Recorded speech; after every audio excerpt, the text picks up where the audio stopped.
आज हम लोग बात करें प्रवर्तन निदेशालय, इन्फोर्समेंट डायरेक्टरेट के चीफ संजय मिश्रा हैं अभी, और सुप्रीम कोर्ट के फैसले के मुताबिक 15-16 सितंबर की अर्धरात्रि से वे इस पद पर नहीं रहेंगे।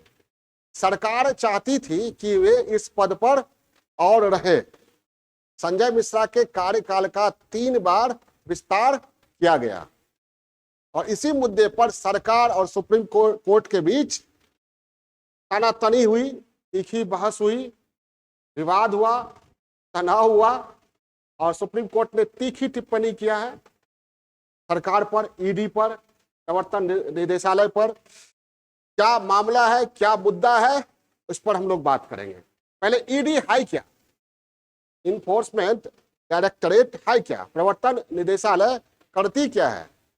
प्रवर्तन निदेशालय फॉरेन एक्सचेंज मैनेजमेंट एक्ट और फॉरेन एक्सचेंज रेगुलेशन एक्ट के तहत कार्य करती है और ये विदेशी मुद्रा के गैर कानूनी कारोबार और मनी लॉन्ड्रिंग के संबंध में एक्शन लेती है। समझ में आई बात? मनी लॉन्ड्रिंग क्या है? ब्लैक मनी को व्हाइट मनी बनाना, अवैध धन को वैध बनाना, ब्लैक को व्हाइट। तो मनी लॉन्ड्रिंग और विदेशी मुद्रा के कारोबार के संदर्भ में कार्रवाई करती है कौन? ईडी। ठीक है, कहा जाता है ईडी, ये संजय मिश्रा के काल में ईडी ने 4000 मामला दर्ज किया है और 3000 जगहों पर छापामारी किया है। ठीक है, और माने जाते हैं कि ये पीएम के बहुत ही विश्वसनीय ऑफिसर है, एक्टिव तेज तर्रार ऑफिसर है। तो इनके बने रहने के लिए सरकार ने इनका सेवा विस्तार भी किया, 3 बार मैंने बताया विस्तार किया और इसी पर सुप्रीम कोर्ट ने तीखी टिप्पणी की है। सुप्रीम कोर्ट ने कहा क्या विभाग के सारे अफसर डकारा है कि इनको बार बार सेवा विस्तार दिया जा रहा है, और कहा कि 142 करोड़ का देश अपने रेटिंग के लिए एक व्यक्ति का मोहताज होगा। समझ आई बात? दरअसल फाइनेंशियल एक्शन टास्क फोर्स की टीम आने वाली थी, तो सरकार ने कहा था कि एफएटीएफ की टीम आ रही है और एफएटीएफ जो है रेटिंग करती है, ठीक है, और रेटिंग ठीक ठाक रहे इसके लिए एक अनुभवी व्यक्ति को उस टीम के साथ रहना जरूरी है और संजय मिश्रा अनुभवी व्यक्ति रहे हैं, वो बेहतर ढंग से एफएटीएफ की टीम को गाइड कर सकते हैं। एफएटीएफ क्या है वो भी बताएंगे। फाइनेंशियल एक्शन टास्क फोर्स, ये अंतरराष्ट्रीय संस्था है, इंटर गवर्नमेंटल। तो ईडी निदेशक कौन? संजय मिश्रा। तो मुद्दा क्या था? ईडी निदेशक के सेवा विस्तार पर सरकार बनाम सुप्रीम कोर्ट। टाइमलाइन समझिए क्या हुआ। ये पहले संजय और किस व्यक्ति के मामले में ये तीखी बहस हुई है? संजय मिश्रा। कौन है ये? अभी 15-16 सितंबर की अर्धरात्रि के बाद नहीं रहेंगे, जैसा कि सुप्रीम कोर्ट ने कहा। ईडी के डायरेक्टर, निदेशक। पहले इनको समझ लेते हैं, इनका सेवा विस्तार कैसे किया गया, किस हड़बड़ी में किया गया है, जिससे सरकार के मंशा में पर संदेह होता है। ठीक है, ये है आपको 1884-85 बैच के IRS, 1884-85 बैच के IRS, Indian revenue service income tax cadre के अधिकारी रहे। सॉरी 1984-85 बैच के RSIT इनकम टैक्स कैडर के अधिकारी हैं और ये 2018 में, नवंबर 2018 में ईडी के डायरेक्टर बने, ईडी निदेशक बने 2 वर्ष के लिए। कितने वर्ष के लिए? 2 वर्ष। तो 2020 में इनका कार्यकाल खत्म होने वाला था, नवंबर 2020 में। कब? तो नवंबर 2020 में कार्यकाल खत्म होने वाला था। 2018 में नियुक्त हुए थे। क्लियर है? तो 2020 में क्या किया गया, इनका कार्यकाल खत्म होने से पहले एक अधिसूचना जारी की गई और इनकी ज्वाइनिंग में, इनकी नियुक्ति पत्र में इनका कार्यकाल 1 साल और बढ़ा दिया गया। यानी 1 साल 2020 में क्या हुआ, सेवा विस्तार, एक बार सेवा विस्तार।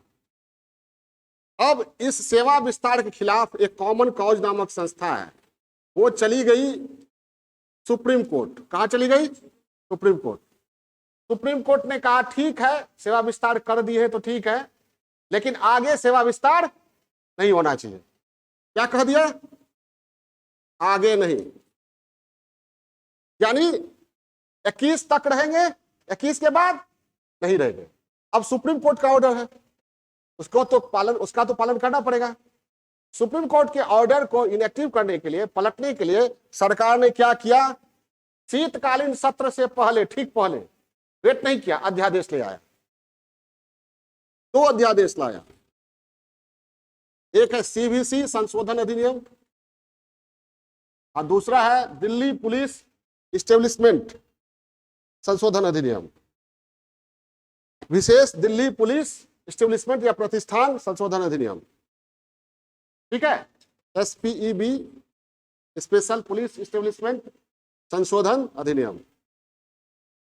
ये समझ गए, विशेष दिल्ली पुलिस प्रतिष्ठान, स्पेशल SDPE होगा, special Delhi police establishment amendment act, CVC act संशोधन अधिनियम, CVC अमेंडमेंट एक्ट के द्वारा, ये एक्ट अध्यादेश के द्वारा, और इस अध्यादेश के द्वारा, ये पहले से बना हुआ था, इसमें संशोधन का अध्यादेश लाया गया के द्वारा, CVC के द्वारा ED का कार्यकाल बढ़ा दिया गया 5 साल के लिए। कितना साल के लिए, 5 साल के लिए।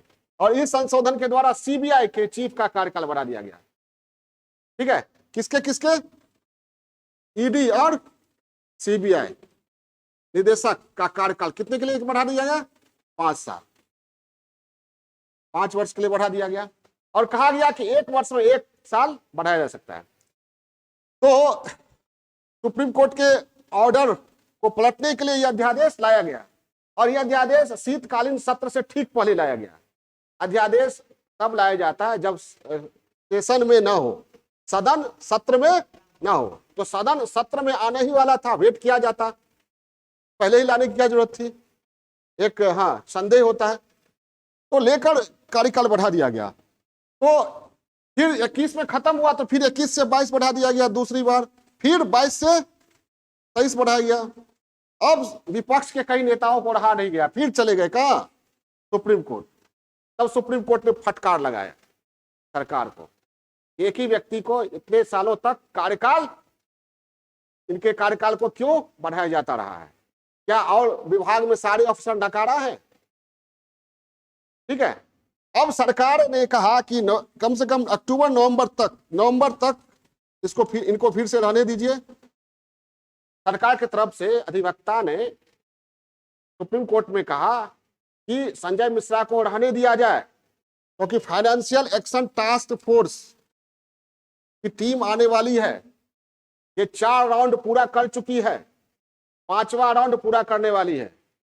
अब फाइनेंशियल एक्शन टास्क फोर्स क्या होता है, FATF क्या है, फाइनेंशियल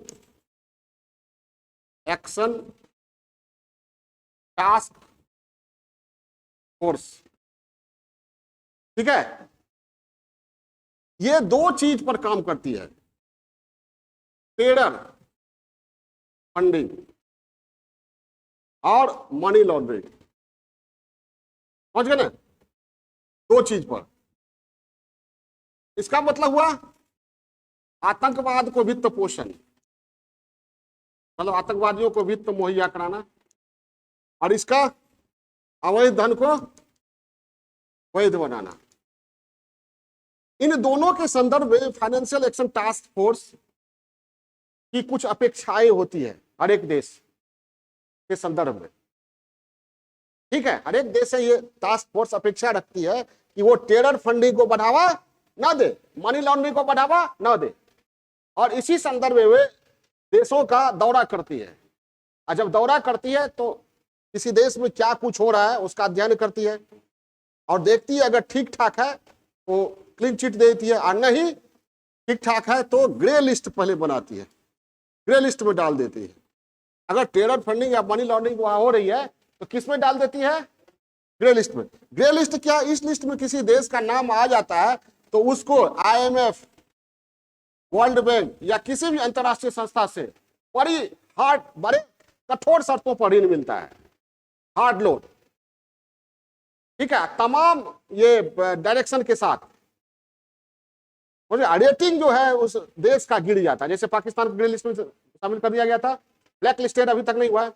अगर तब भी कोई देश नहीं संभलता है, वहां टेरर फंडिंग हो रही है, मनी लॉन्ड्रिंग चल रही है, तब वह क्या करता है? Black list.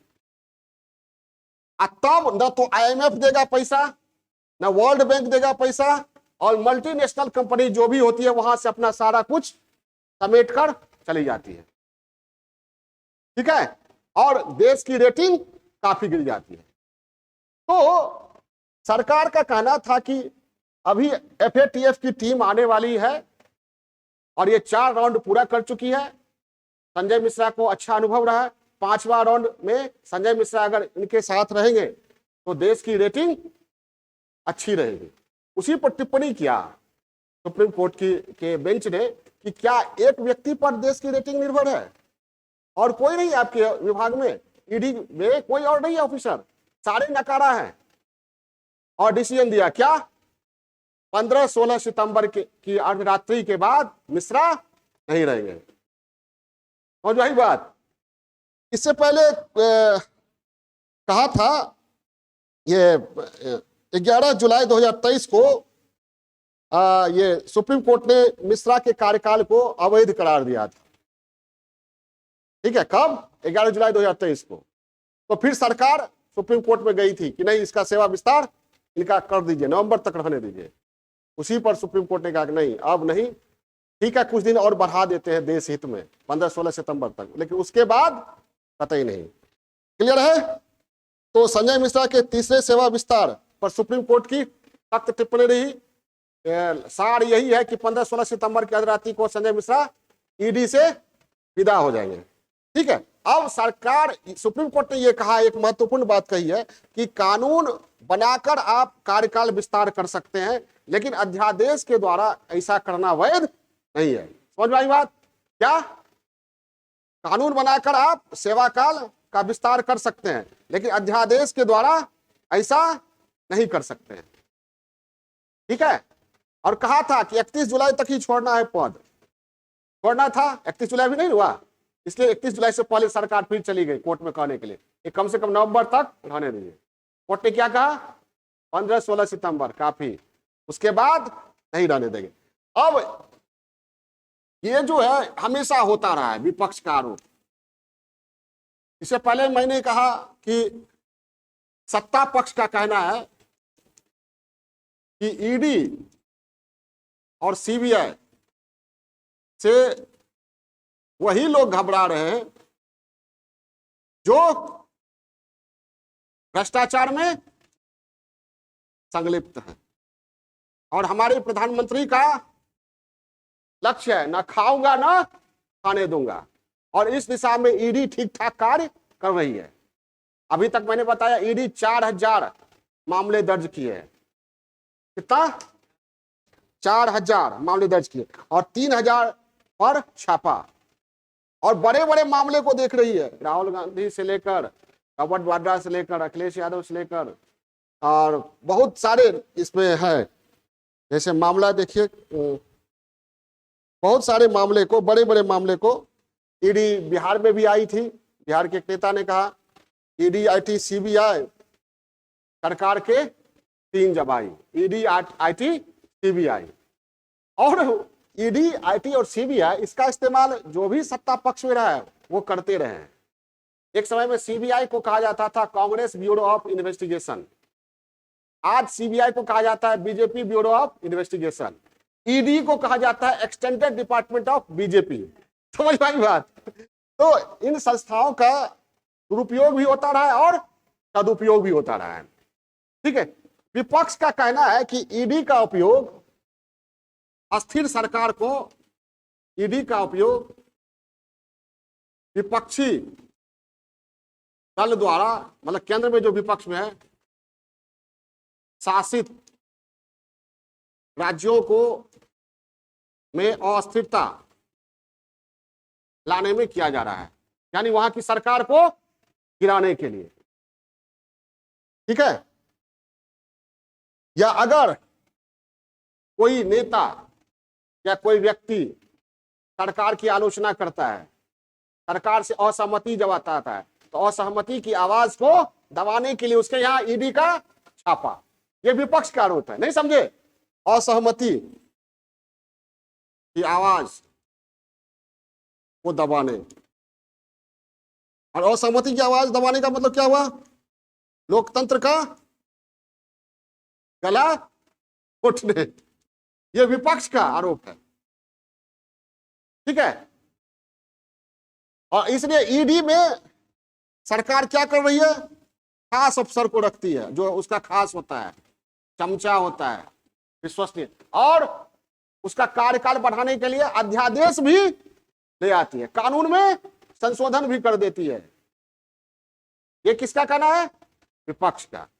ये विश्लेषणात्मक पहलू है। सरकार बनाम ये सुप्रीम कोर्ट या और भी बहुत सारा मुद्दा पर कोई क्वेश्चन पूछा जाता है, तो ये कंसेप्ट दिमाग में रखना पड़ेगा।